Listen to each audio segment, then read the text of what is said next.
Hello everyone, welcome back. If you remember my video on my waxed canvas fire roll for my flint and steel, I changed the button there.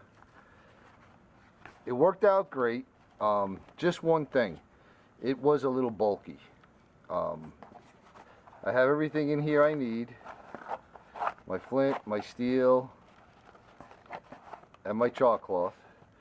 But it ended up, just like I said, being a little too bulky in my pocket.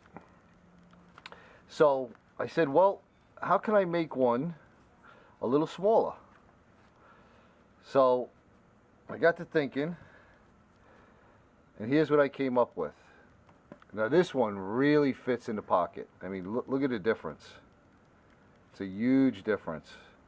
And this is practically smaller than the Altoids tin. So I got a little deer antler button here. Pull this open. Open this up. And again, wax canvas, but look at the difference, the size difference.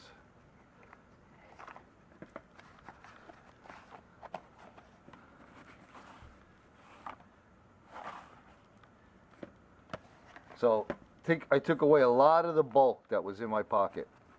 And I have in here my little Viking striker. Here I have this cool little tin.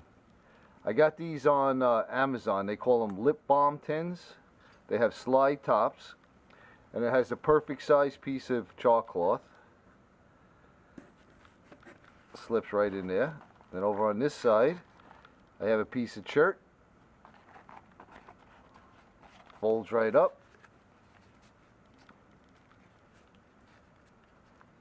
Put my little strap on here. Actually, this is the one I had on here.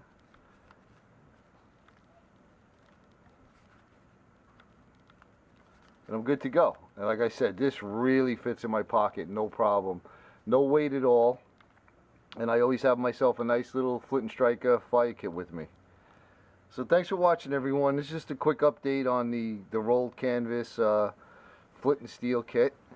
Appreciate your views, appreciate your comments. Hope you all having a great day, and we'll see you on the next one.